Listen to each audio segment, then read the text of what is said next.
pagi, salam sejahtera bagi kita semua.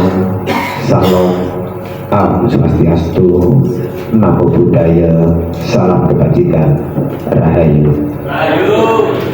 Perkenalkanlah di sini kami selaku pembawa acara akan menyampaikan susunan acara pada pagi kali ini. Tapi sebelumnya, marilah kita bersama-sama memanjatkan puja dan puji syukur kehadirat Tuhan Yang Maha Esa, agar supaya dalam pertemuan kali ini diberikan kelancaran. Untuk itu, marilah bersama-sama kita mengheningkan kita sejenak berdasarkan keyakinan masing-masing. Untuk itu, marilah kita berdoa menurut keyakinan masing-masing. Kita mulai.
Untuk para hadirin dimohon untuk telah berdiri dan dalam hitungan ketiga untuk membaca Pancasila bersama-sama.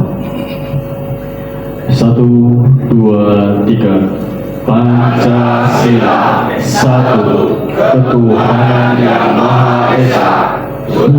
Kemanusiaan yang adil dan beradab. 3. Persatuan Indonesia. 4. Kerakyatan yang dipimpin oleh hikmat kebijaksanaan dalam permusyawaratan perwakilan. 5.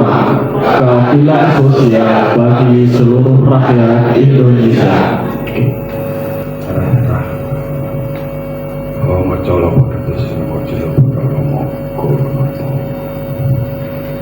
Mukates yang agung,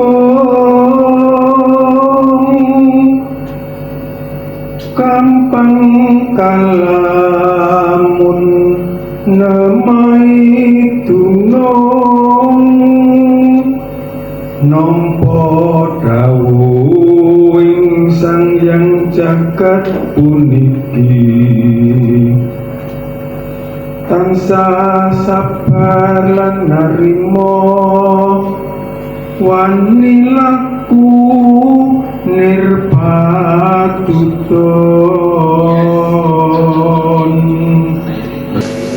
kanthi pambukane ngatur sugeng enjang sedaya kemawon rahayu rahayu rahayu. Yang terhormat Bapak Desraja selaku Presidium MLKI Pusat, yang kami hormati Bapak Sumarno selaku Presidium MLKI Kota Surakarta, yang kami hormati staf Direktorat KMA, yang kami hormati para sesepuh, para tokoh penghayat kepercayaan, yang kami hormati para tamu undangan dan saudara-saudaraku dari Gemah Pakti dan juga Puan Hayati sekalian. Pertama-tama, marilah kita panjatkan puji syukur kepada Tuhan Yang Maha Esa, karena atas namanya dan karunia-Nya kita semua dapat berkumpul dalam suasana yang penuh kehangatan dan semangat kebersamaan. Atas nama pribadi dan mewakili segenap keluarga besar Paguyuban Papandayan, saya menyampaikan ucapan banyak terima kasih atas kehadiran panjenengan semua, dari saudara-saudara penghayat kepercayaan dan dari berbagai paguyuban. Kehadiran panjenengan adalah kehormatan dan kekuatan bagi kami.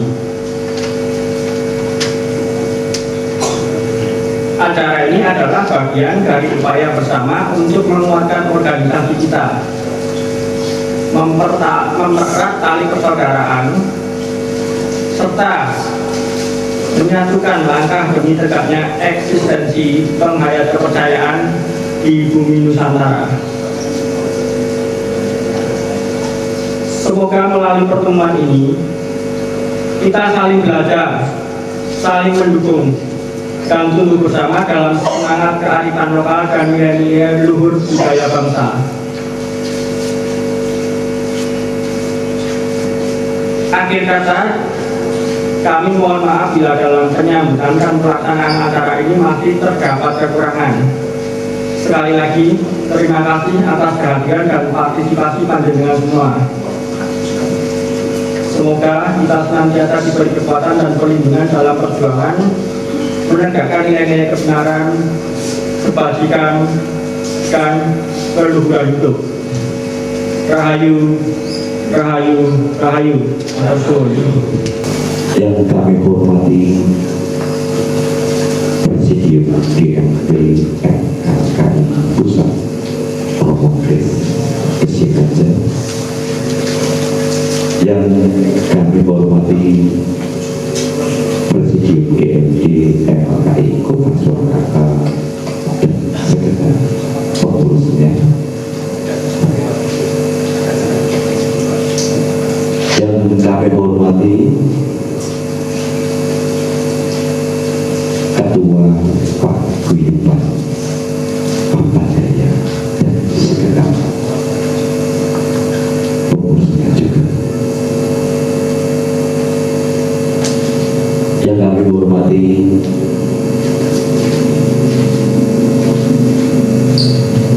para narasumber yang telah hadir pada acara workshop pagi ini, yang kami hormati para ketua paguyuban dan para penghayat kepercayaan di Kota Surakarta.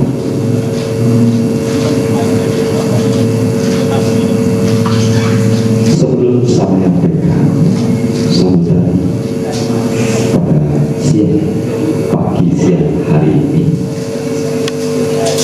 yang pertama dan utama mari kita panjatkan puji dan rasa syukur kepada Tuhan Yang Maha Esa, karena pada kesempatan hari ini kita diberikan rahmat serta karunia sehingga kita dapat berkumpul bersama di dalam acara workshop penguatan paguyuban penghayat kepercayaan pada Tuhan Yang Maha Esa dalam keadaan sehat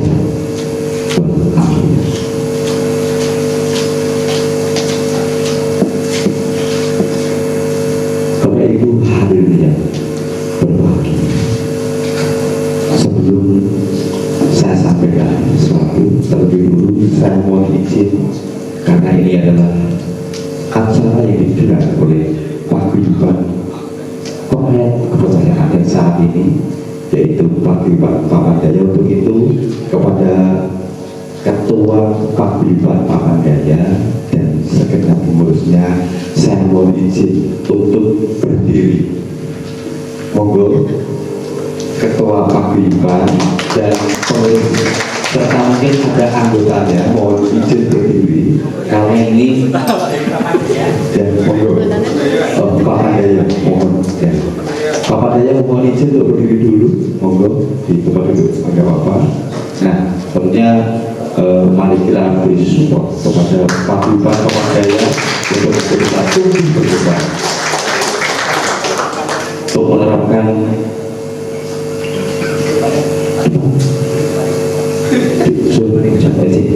mohon maaf untuk pengurus ataupun anggota Pamandaya mohon izin untuk duduk di barisan paling depan, monggo. Jadi tidak apa situ untuk yang itu. Oh minggir, monggo. Sekali lagi karena ini adalah penguatan dari Paguyuban Pamandaya, tentunya kita semua ingin menyupport agar apa yang menjadi cita-cita Pamandaya bisa terrealisasi.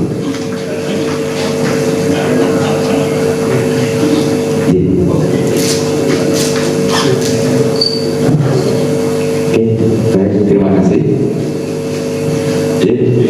Yang pertama, saya mewakili Dewan Musyawarah Daerah Majelis Ulama Tanah Tuhan Yang Maha Esa Kota Surakarta mengucapkan terima kasih yang sebesar-besarnya kepada Paguyuban Pamandaya segenap pengurusnya yang telah mengadakan acara workshop pada hari ini.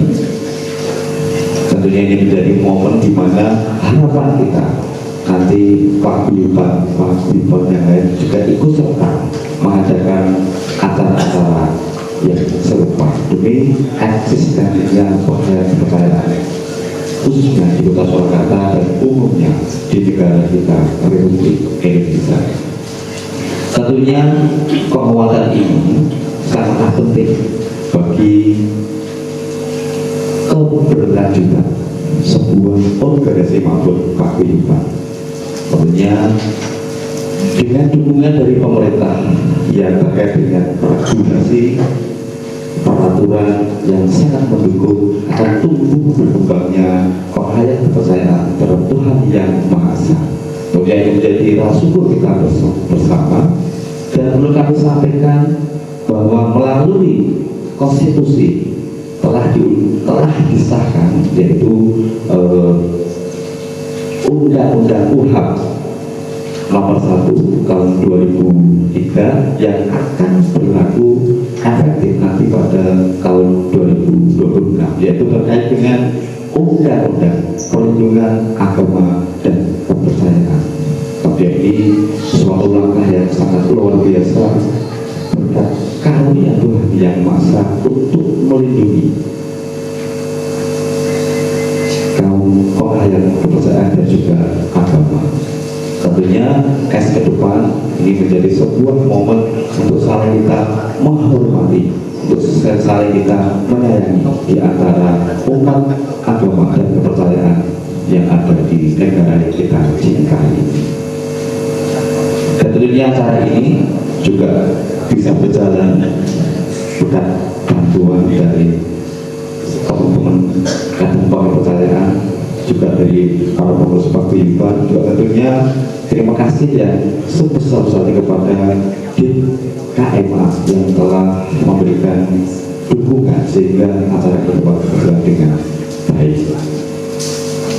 Sekali lagi harapan kami, harapan saya pribadi, tentunya acara seperti ini nanti dapat diikuti oleh Paguyuban yang ada di Kota Surakarta agar tentunya bisa tumbuh berkembang, kemudian bisa meningkatkan eksistensi penghayat kepercayaan terhadap Tuhan Yang Maha Esa dalam kerangka ikut serta memayu Hayuni Sasomo dan memayu Hayuni Bawono.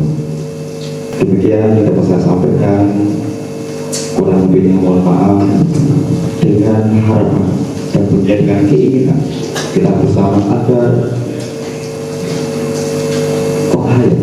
kepercayaan pada Tuhan yang Maha Esa dapat tumbuh berkembang di bumi Nusantara yang kita cintai.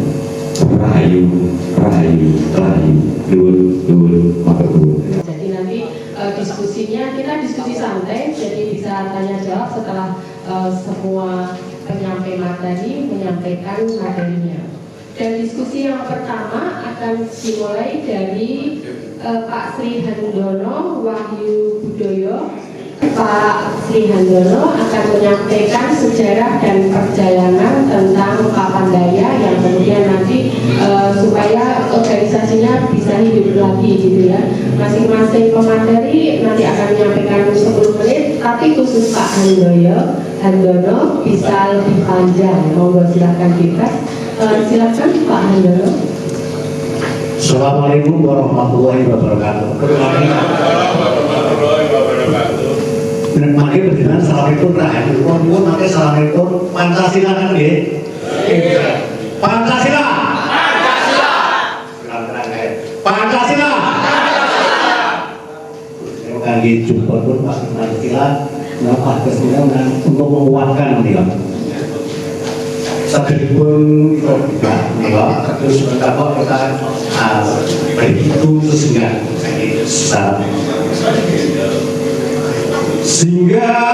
singgah kolo singgah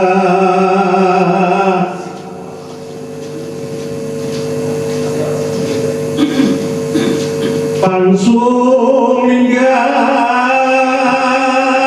durga kolo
Bapak-bapak semua yang dihormati, Bapak Ibu, ini makin dalam seru bahasanya pun campuran ya, bahasa Indonesia ya mumpuni, bahasa Jawa memang campuran ya.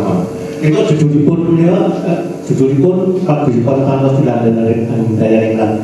Ini penguatan.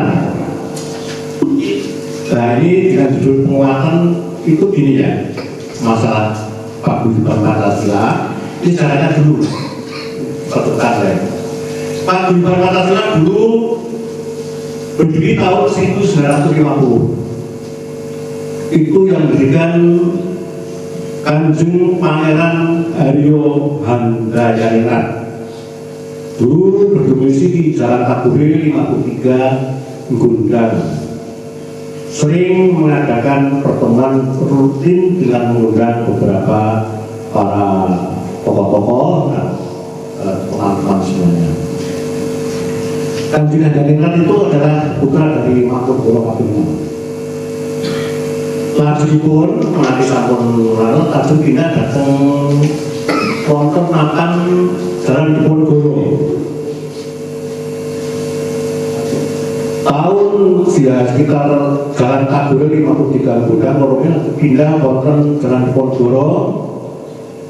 Niku ketuanipun Bapak Haji Kusumo Dirjo, Sekretaris Pun 1 Raden Mas Sudarjo Cokro Sisworo, Sekretaris 2 Bapak Raden Joko Sarwono, Pembantu Umum Bapak Kanjeng Raden Mas Tunggung Haryo Sarwoko Mangunkusumo, Bapak Raden Mas Ngabai Patmo Projo, Bapak Kanjeng Raden Tumenggung Hadiningrat, Pelindung Kanjeng Pangeran Haryo Handayaningrat. Guru menika ingkang kalimantuan nuwun istilahipun paguyuban Pancasila Handayaningrat lajeng pindah dumateng Jalan Kabuire ke Ngasopuro atau Jalan Diponegoro sekalipun Kasarpon, tempat pertemuan berpindah ke tempat tersebut makin lama kalau mungkin sekitar 60-an. Menika sering yang mengunjungi adalah Kanjeng Raden Tumenggung Aryo Tejo, Dr. Karjono dari Semarang, Profesor Dr. Raden Suharso, Dr. Mulyadi, Kanjeng Raden Mas Tumenggung, MR Wongkong Sondoro, Kanjeng Gusti Pangeran Kusumo Udo, Kanjeng Pangeran Haryo Pangeran, Kanjeng Gusti Pangeran Haryo menghubungi kata sangat menika. Saya pun menentukan panjang menika answer saya pun. Lajeng puncak-puncakipun sing terakhir menika paguyuban menika lajeng pengurusipun menika Dorikala semanten ingkang kesuwi daftar pengurusipun pengayom sejarahipun keluarga Mangkunegoro kaping 6, keluarga Kanjeng Handayaningrat Raden Ayu Hajah Yono Siwoyo menika sampun meninggal. Pagi kan menapa paguyuban Pancasila ingkang kula rumiyin terus sedaya sampun kundur dhateng Sukabumi. Kabini sampun kesebut. Pagi di sampun sepuh-sepuh dan pun pinter-pinter ahli perbintangan wonten, ahli tenung jengges wonten, namun ahli perdukunan wonten. Kalau itu menasihkan rumit ada tidak? Itu saking kampung jiwa nggih derek niku, saking gres menika menapa nggih mlebu niku nek ceramah nipun sing ceramah nanti oleh Pancasila itu mau lagi. Kalau menawi nek lulusan kemudian paling orang kabupaten Pancasila lulus paguyuban. Menika menungso setengah dunia. Kalau menungso setengah dunia dari itu. Paguyuban. Sok katon sok ora paguyuban. Nah ini bukan kurang ngajuran benar ya. Wonten mangke wonten paguyuban kadang-kadang Lha kok seneng kan paham komunis ning paham terus dulu pas musyawarah paguyuban. Kok coki Korea ning kalau yang konteks pertanyaan itu bisa terus Korea sosok kurang bisa anu ini kok harus tinju ini kok. Memang paguyuban cerita itu saniko kalau sama dulu saniko menawi paguyuban sama pertanyaan terus agama tidak akan bicara masuk. Kalau mungkin kasih mungkin saat itu kalau baru masuk ya, nah itu biasa itu. Hasil penasihatipun Jalan Semanten yang Kanjeng Raden Haryo Kusumo Tanoyo, spiritual Keraton Kasunan Surakarta Monoto Mangkunegoro, itu yang dua ya. Lalu Romo ADTS Basuki, beliau saking agami Hindu, Romo Indro Saputro, Ajeng Imangkun Soekarno. Pun menika dados penasihat Bawain. Ketuanipun Ki Dr. Kasmin Tekso Widyono, Sekretaris Kula Bakti Sri Handra Wahyu Budoyo, lajeng Bendahara Kolonel Bapak Kamsi, Pembantu Mung Ki Laksono, Ki Gunawan, Ki Kamsi, Ki Teguh, lan Ki Mayong. Berarti hari ini wonten ingkang kasih gesang nggih sampun sepuh lan niki sok kasih besar yang sakit-sakitan mereka wakas tunggal mereka untuk kesenom mereka Pak Kurgan untuk kira-kira kemudian di paguyuban umut kabut jiwa umut dan mereka contohnya mereka manusia mana yang ramai itu kalau menawi lembuk paguyuban Pancasila itu nek dihukum kuwi ngenenge malah edan. Masalah niku nopo nggih? Sing ceramah niku sakniki sak jam mungkin sing ceramah kok digolek. Tidak boleh niku ngritik. Kowe ngomong gelem ora kena jane membaca satu kebenaran. Mulai kan mulai cerita kehidupan. Lo kehidupan Pancasila kemudian mau Pancasila Bhinneka Tunggal Ika Tadhana Dharma Mantoba itu lari-lari monggo. Pane kamu pesantren anjing ceramah yang Pak Budiman saged lorongin. Ternyata ini seragam bukan di kantor ini Oke, sing rembuk masalah kami di mantos agama Hindu maupun Buddha, Konghucu, itu ahli ekonomi. Jadi pun aturan ada dari itu, ekonomi juga tidak agama itu. Kegiatan ini konstan. Itu aja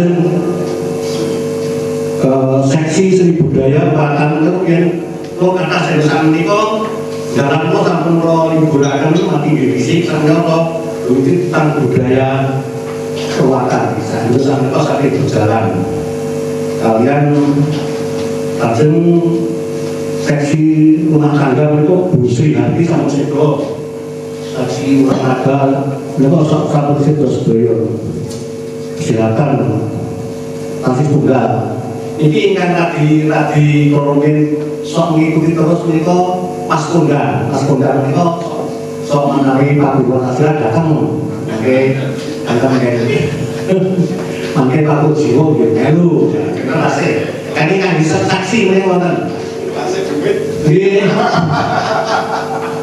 lajeng menopos sebab itu Pak Budiman orang yang aku masa itu nanti menika Pak Budiman menika Pakung menika gedungipun menika dipun sade kalian sing gawa reksa. Sing gawa reksa itu sing kagungan Yono Sewaya. Kan iki. Saya itu lah didol zaman sekolah nanti dulu pernah akan diberi uang 200 juta. Oh, zaman itu yang pertama pun turun.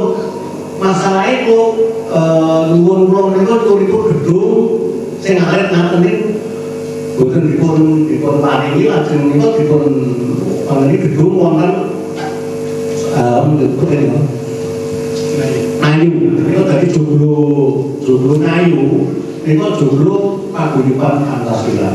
Nah itu ngomong ini Mas Bro menjalankan calon wakil ketua bikin ngomong bergas memang ketua Pak Budiman kok sigap penghajat atau loyo penghajat itu nanti masih gitu udah kok ulang ya ganteng disawan ini Pak Budiman masanya rokeh ngomongin loyo kan jadi pimpinan dan ini Pak Budiman ini pelajaran sebagai pimpinan kalau pemerintah dunia spiritual yang merupakan dunia duit mungkin yang ini jadi memang Budiman Pancasila yang termasuk dulu di TP ini kok benar pakai gatus kuah kalau kerangan kurang sebab itu nopo kok Pakung lajeng Pakung beneran itu mulai kita berita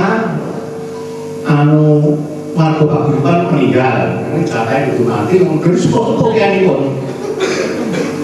umurnya hitung dosa 40 kalau Pak Budiman kalau situ biasanya umurnya doang bukan yang terjadi di COVID kan masih belum 86 pokoknya di Pak Budiman Pancasila itu anggaran mulai doang konon itu Jawa kondan Mas kondan ada di rumah kita Pak Budiman di bocor ini ada di mana hujan kondan saya kesengsem dari Pak Budiman Pancasila iya ini kan kami pun nanti langsung merokok kita tapi menawi dipun katakan namun sebagai namun derek panggung monggo generasi muda pasang goro makai sinten urusan sampai KSS penting pagari nek ngoten sangat jatuh kula tidak terjun di dalam sampai wakil pertanyaan ini yang terjadi terus selalu mengatakan kegiatan hubunganipun kalian nomor penghajatan pun nanti perkumpulan sebulan pun kalian kacawen perkumpulan tentang kejujuran ini kan cara masukan masyarakat dari praktek lapangan Tapi melalui organisasi ini di kontua itu kelan nentangan nentenom tadi sebenarnya organisasi teman matur mas sebagiannya di laptop itu agak ngomong hanya terlalu di laptop ya laptop bah saya jenengan lagi sama itu kendalanya takut ini tunjukkan malah melintang Pak Bujukan ini sekitar 20 tahun aja ya aku kan ya dan ya 20 tahun Pak raja bujune mau sabar Pak Bujukan saya omah ngomong di kumpulan orang kejaksaan rasa itu juga ini rasa dasar caranya akan kemana ini perlu lo kalau mainan itu kalau sekarang Pak Bujukan ada konsep yang jelas harus jelas jadi kapan itu ada satu pertanyaan gangguan kalau itu yang masyarakat menjadi masa pun tidak ada masa ini kalau dari sini kaulingan ini kalau bukunya Mas Jody itu kalau ada lapas ini kalau dia itu bukan ini ya kemudian ini spiritual ini kok Mas kok ini penguatan itu mengatur boleh makin dan bagi water nyuwun pertanyaan mawon menawi saged mangke bagi kula. Ngaten semanten rayu satu dumadi rayu pun. Kita akan melanjutkan ke pemateri kedua yaitu Mas Darmo Setiadi. Dan juga assalamualaikum warahmatullahi wabarakatuh kepada teman-teman semuanya. Mohon maaf ini sebetulnya saya itu agak sakit karena infeksi telinga, jadi sini budak, sini enggak, jadi harus gini nanti. Masih semangat semuanya Bapak Ibu? Iya semangat, tetap semangat. Ini mohon maaf ini PPT-nya ini karena saya selama ini cuma kita persiapan acara itu cuma 2 hari, sangat luar biasa sekali. Tepuk tangannya untuk Mas Anggoro. 2 hari apa-apa dilimpahkan ke saya, akhirnya PPT-nya saya juga saya limpahkan ke orang. Jadi ini saya juga belum paham benar tentang isinya. Jadi di sini langsung aja karena kita adalah temanya hari ini tentang penguatan tentang khususnya Pagliban yang sudah lama vakum. Kita doakan, kita semedi bersama, sembahyang bersama, kita doakan bersama supaya Pagliban yang vakum itu lekas hidup kembali. Jadi di sini judulnya adalah kesadaran diri dalam berkeyakinan. Jadi Bapak Ibu, kita dalam memiliki suatu keyakinan itu harus berdasarkan kesadaran diri.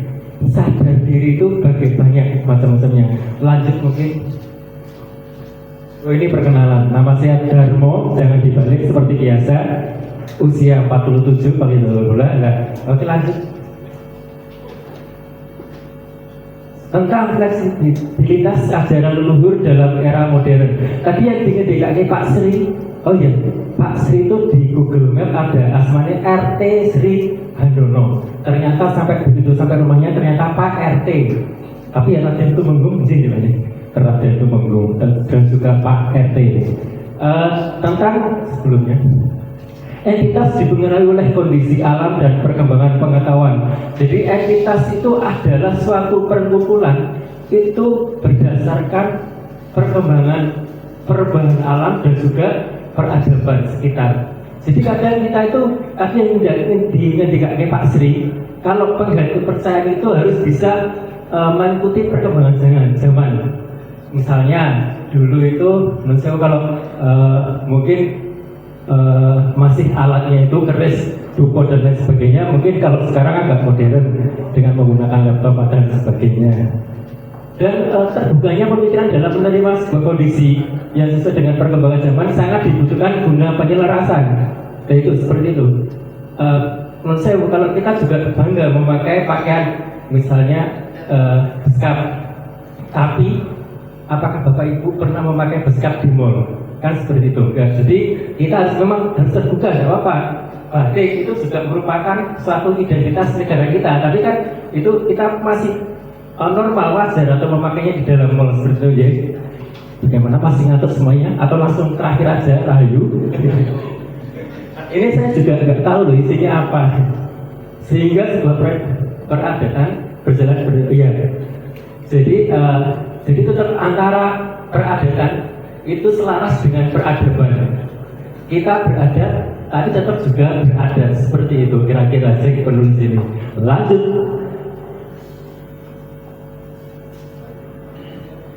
Ya. Oke, ini ya. Keyakinan yang harus diyakini, kata Bang Gres. Ini yakin itu kudu yakin, gitu. Dalam arti Bapak Ibu semuanya di sini banyak yang mengaku penghayat kepercayaan. Siapa yang penghayat kepercayaan? Iya. Iya. Penghayat kepercayaan termasuk Sabto Dharma kok kayak penghayat kepercayaan loh Pak? Iya, penghayat kepercayaan. Ada yang KTP-nya masih beragama? Iya. Itu. Yang kita maksud seperti itu.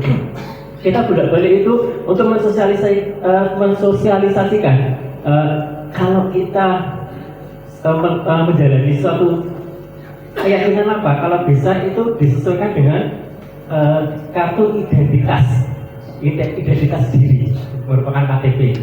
Jadi itu apa tuh Bapak Ibu? Misalnya itu juga sebagai acuan dari pemerintah untuk menghitung besarnya perkembangan penghayat kepercayaan. Misalnya di Solo tercatat sampai saat ini 54 ada 2 korban lagi yang baru masuk. Iya. Korban dari 54. Tapi kita mengajukan untuk misalnya untuk sekretariat MLKI lah. Ya, nanti Pak Wali Kotanya tertawa. Jadi, wah, boleh mau apa cara ngajuke macam-macam gitu.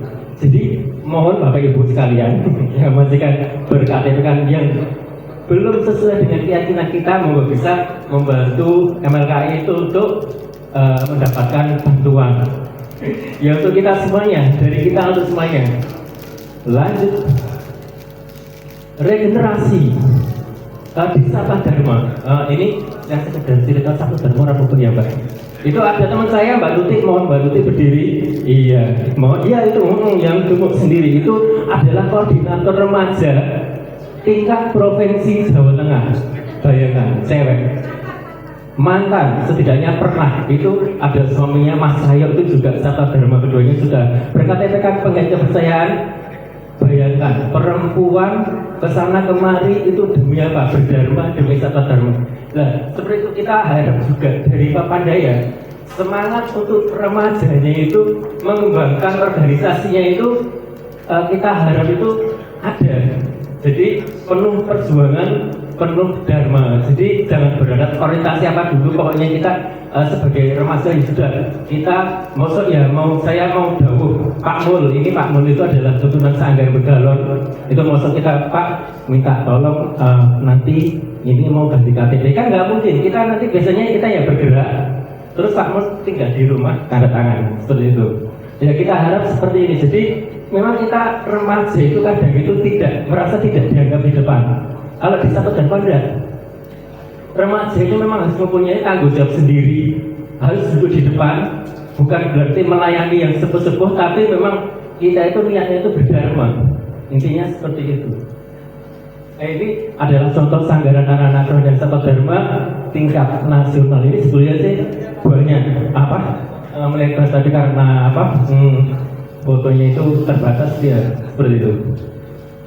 Jadi setiap ada perkumpulan setiap setahun sekali ada sanggaran anak tingkat nasional itu di Jogja. Ini adalah regenerasi. Berikut adalah 3 alasan kenapa kita harus beregenerasi. 1, berkelanjutannya ajaran. Tentu kita nggak mau suatu ajaran kita itu berhenti sampai di hanya yang sepuh-sepuh aja. Kalau yang sesepuh meyakini kalau saya penghayat kepercayaan, kalau saya Sabto Dharma, kita harus yakin, harus sadar diri dan berani untuk menularkan semuanya itu ke anak cucu kita. Istilahnya sistem marketing yang bagus itu adalah pemaksaan seperti itu. Sedikit memaksa ada Bapak. Karena kita yakin, aku yakin ini aku kok maksud aku lagi yang anak butuh kan ngono. Dan itu juga adalah semakin diyakini akan eksistensi dalam masyarakat seperti itu tadi.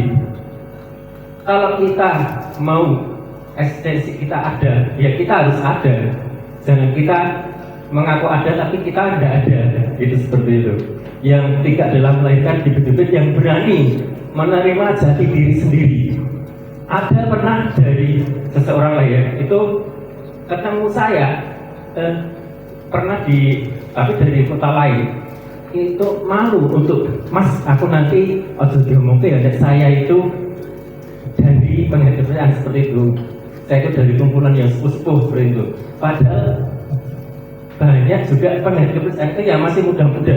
Saya itu muda umurnya tapi tua umurnya, tua namanya Darmo. Jadi saya sudah tua dari kecil. Nah itu, kita jadi melahirkan bibit-bibit yang berani menerima jati diri kita itu siapa. Jangan malu. Masa kita malu sebagai sahabat Dharma, masa kita malu sebagai penegak kepercayaan. Seperti itu. Lanjut. Ya, sudah. Kesimpulan presentasi, iya. Puji Tuhan. Alhamdulillah. Karena kita kesini. Menghayati sebuah kepercayaan dibutuhkan rasa kesadaran diri, jujur dengan diri sendiri, dan menjadi satria utomo di dalam kemajuan masyarakat luas. Begitu sekian, terima kasih. Salam paras, berayu. Terima kasih. Kemudian pemaparan yang ketiga, Pak Margono Prasetyo, Sarjana Seni. Izin menyampaikan saya tak berdiri ya, Pak Ketua. Mohon maaf, ini saya tidak akan menggurui karena panjenengan sedoyo adalah guru-guru kami. Bapak Ibu semuanya adalah guru-guru kami. Sebagai orang Jawa sangat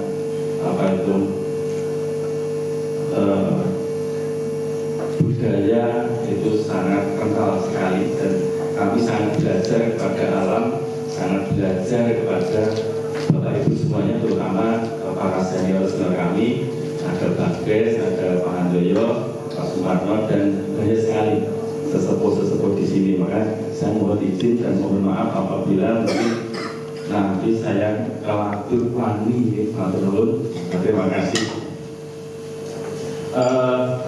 Di sini kami hanya ingin mengenalkan sebuah organisasi seni, karena basic saya adalah seorang seniman dalang, dan kebetulan saya juga yang saya juga dalang sudah turun ke 20 dari yang Pondok Buwono, yang Gading, yang Panjang Mas sampai kakek saya, terus turun ke saya ke yang 20.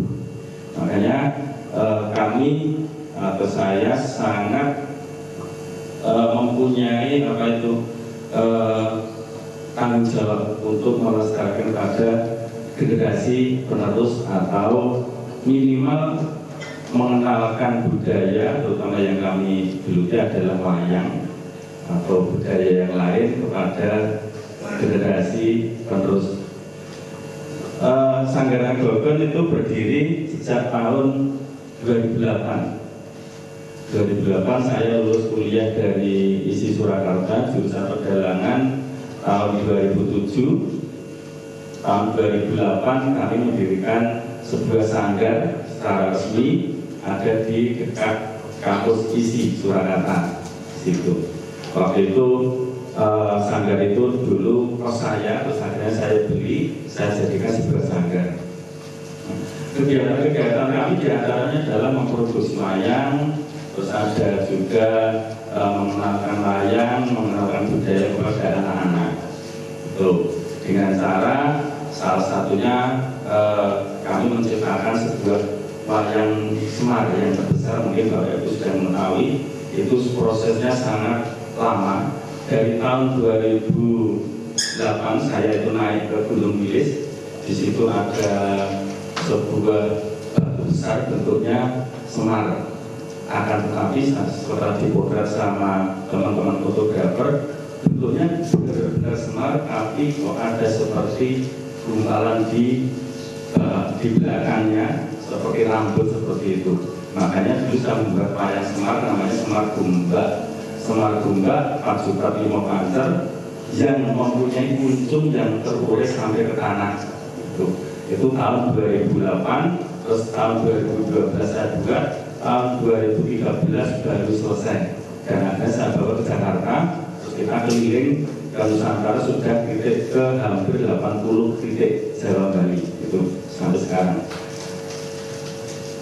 Itu tujuannya saya hanya ingin mengenalkan budaya kepada masyarakat luas, terutama ke anak-anak. Kami sering melakukan roadshow dengan Semar itu masuk ke sekolah-sekolah. Tujuannya apa? Kalau anak-anak SD, memang sasaran saya adalah anak-anak SD.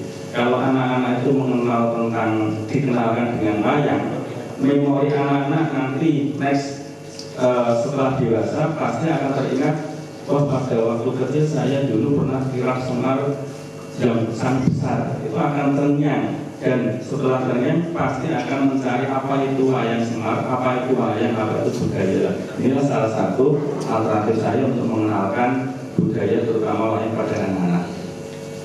Terus di tahun 2016 kami digandeng oleh Kementerian Perindustrian. Kami dibuatkan tempat yang sekarang sudah berdiri di Sentra IKN Kreatif Manggarmoni. Di situ untuk kegiatan kami sebagai Sanggar Gubern yang kedua, kegiatannya diantaranya ada pelatihan tari, ada pelatihan perjalanan dan rawitan, dan workshop pembuatan wayang dan yang lainnya. Dari situlah anak-anak kami sampai sekarang untuk siswa perjalanan mulai dari yang belum sekolah sampai dewasa itu sekitar ada 40 siswa, itu dibagi menjadi 4 kelas. Terus anak-anak tari itu sekitar 70 siswa itu. Nah, semuanya anak-anak, dan saya sangat senang sekali. Salah satunya tadi yang perform di sini adalah siswa kami yang remaja, tapi agaknya yang anak-anak kecil juga banyak.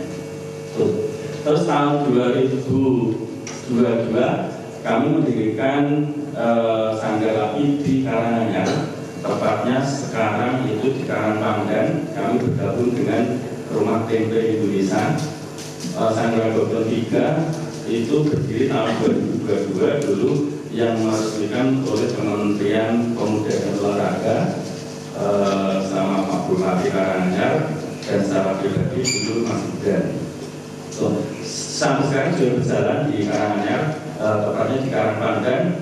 Dulu dalamnya Pak Mantap di pinggir jalan di Karangpandan. Mungkin kalau Bapak Ibu semuanya bermain atau ke Tawangmangu mungkin akan melewati itu, nanti ada Rumah Tempe Indonesia Sanggar Wayang Gubern 3 Karanganyar. Di situ kegiatannya juga sama. Ada juga produksi tempe, produksi wayang, terus ada pelatihan, serta workshop dan yang lainnya. Terus kalau di Sanggar Gubern 4 itu adalah di Wonogiri, itu tempat kelahiran saya. Dan di situ juga kegiatannya sama, juga anak-anak tari, perdagangan juga ada. Terus selanjutnya apa itu? Setiap ada kegiatan atau kegiatan event itu sama satu, dua, tiga, empat saya gabungkan jadi satu. Salah satunya beberapa waktu lalu kami kegiatan di Balai Kota semuanya gabung jadi satu. Terus visi-misi kita, visi-misi kami adalah pertama adalah kebangkitan budaya Nusantara. Karena apa? Regenerasi atau generasi muda atau anak-anak inilah sebagai fondasi budaya kita. Karena tanpa anak-anak kita kenalkan, mungkin budaya kita pasti akan luntur kalau tidak dikuati dengan fondasi anak-anak.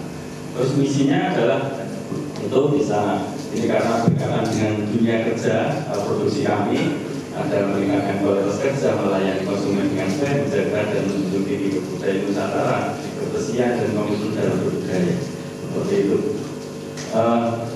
Mungkin ini banyak gambar-gambar ya, karena kami bukan orang akademisi, tapi kami adalah orang lapangan. Jadi langsung misal tadi berkaitan dengan organisasi, penguatan organisasi. Memang Sanggar Gubern kami di 4 titik ini ada beberapa bidang-bidang. Pertama adalah bidang produksi, itu juga kami ada tim sendiri. Bidang perjalanan juga ada tim sendiri. Bidang tari juga ada tim sendiri. Jadi kami punya tim, walaupun tidak kami tulis di sini. Memang dalam perjalanan organisasi tadi banyak yang disampaikan, kadang tenggelam, kadang muncul dan sebagainya, itu hal yang biasa. Karena dalam berorganisasi itu banyak kendala, tapi bagaimana cara mengatasinya?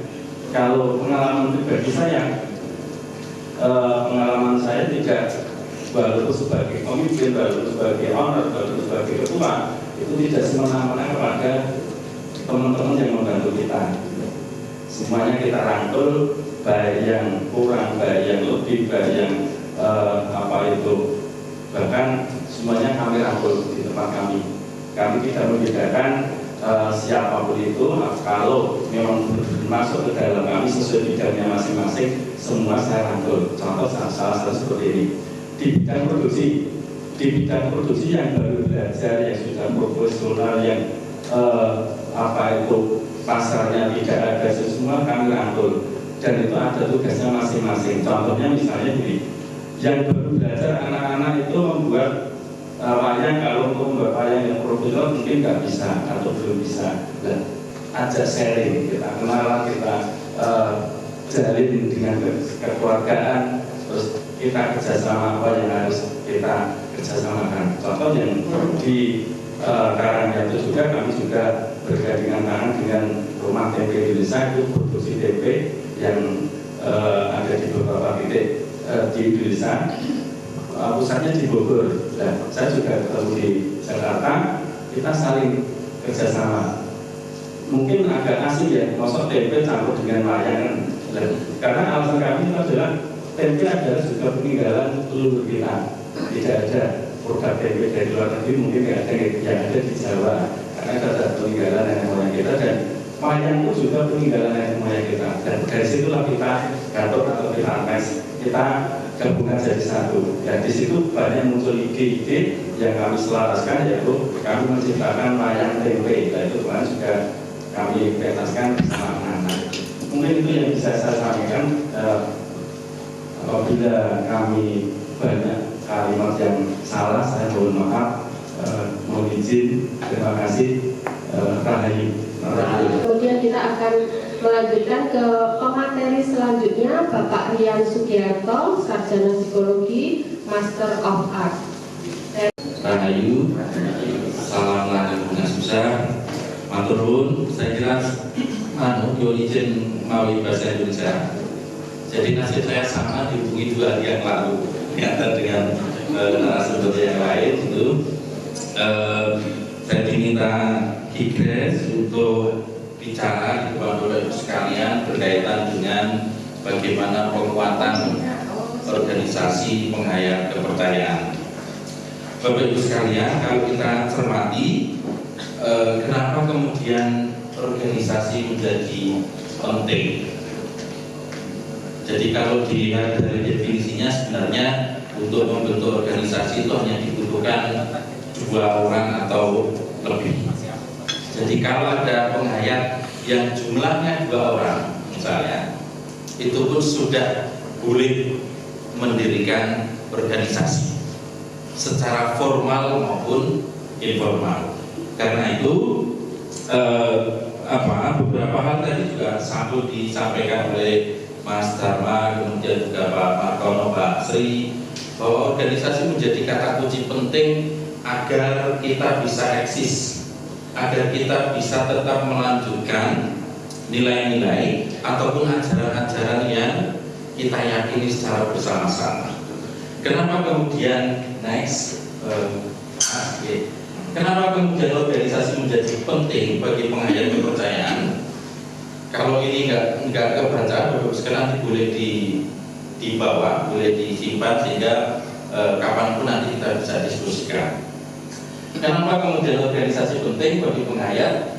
Organisasi tidak serta-merta hanya menjadi wadah administratif, tetapi juga sangat memungkinkan untuk kemudian membangun nilai kolektif dan wadah spiritual. Sehingga kalau dalam praktek keseharian kita sudah menjalankan nilai-nilai dan praktek spiritual yang kita yakini di dalam kepenghayatan kita masing-masing, maka organisasi dia akan menjadi jalan, akan memandu kita untuk kemudian terus mengembangkan kelompok kita, mengembangkan anggota kita. Sehingga tadi yang disampaikan di ketika Pak Sri di awal tadi, kalau kemudian ada organisasi yang mulai redup, maka pertanyaannya adalah seberapa baik kemudian roda organisasi itu kemudian dijalankan, sehingga organisasi tidak serta-merta hanya sebagai wadah administratif, tetapi juga wadah untuk terus mengembangkan nilai, mengembangkan praktek kita baik pada tingkat spiritual maupun pada sisi pengetahuannya. Nah, sebagai wadah kolektif tentu saja juga punya fungsi untuk menjaga warisan nilai-nilai yang diyakini. Ini menjadi catatan penting kenapa kemudian penghayat yang punya struktur yang lebih rapi, gitu ya, sampainya kita geser. Penghayat yang terorganisir sesungguhnya pertama lebih mampu untuk mengartikulasikan nilai-nilai kepercayaannya. Tadi Mas Dharma dari Sabto Dharma menyampaikan kalau kemudian penghayatannya itu ngelontok kira-kira gitu, maka kemampuan dia untuk mengekspresikan penghayatannya di luar itu juga akan lebih baik, akan lebih bagus. MLKI dan beberapa NGO tahun pilih untuk pengurusan KTP di MKI 2016 kami ngecek di beberapa tempat termasuk di Jogja, ketika ada ada aturan bahwa teman-teman penghayat boleh menuliskan agamanya, kami coba ngecek ke beberapa daerah, ternyata tidak semuanya menuliskan di KTP itu sebagai penghayat. Boleh ditulis kepercayaan di KTP. Kalau dulu kan langsung dicap ateis, dicap PKI dan sebagainya, kan itu loh. Kalau sekarang negara memfasilitasi, maka fasilitasi itu ya mari dipakai. Sehingga organisasi kemudian seharusnya gitu ya, bagi penghayat seharusnya kemudian menguatkan proses administrasi kependudukan itu. Nah, yang kedua, ini melindungi anggota dari diskriminasi. Kalau organisasinya kuat, maka anggota yang mengalami diskriminasi juga punya backup yang kuat. Sehingga setiap persoalan itu tidak berulang-ulang. Oh, dulu punya persoalan kayak gini, ternyata nggak diselesaikan, 5 tahun lagi punya persoalan yang sama, 10 tahun lagi punya persoalan yang sama. Karena apa? Karena lemahnya pengelolaan pengetahuan. Kalau pengelolaan pengetahuannya bagus, kesalahan 5 tahun yang lalu harusnya 5 tahun ini tidak terjadi. Saya kira itu Bapak Ibu sekalian. Terakhir, ini sebenarnya ada beberapa semacam self assessment. Self assessment itu kira-kira organisasi saya berada pada posisi yang kuat atau lemah. Tidak perlu saya sampaikan di sini, nanti Bapak Ibu tidak ingin bersani monggo. Self assessment ini dalam rangka untuk melihat tadi kelemahan kita apa, kekurangan kita apa, kemampuan kita apa, dan seterusnya. Sehingga kalau kita punya gambaran soal penilaian diri organisasi kita, rekomendasi atau langkah untuk mengambil kebijakan, mengambil jalan perbaikan jauh akan lebih kuat. Saya kira makatan Bapak Ibu sekalian, mohon maaf jika ada kurang-kurang. Menawi wonten wekdal nanti kita bisa diskusikan. Terima kasih. Selamat siang. Rahayu.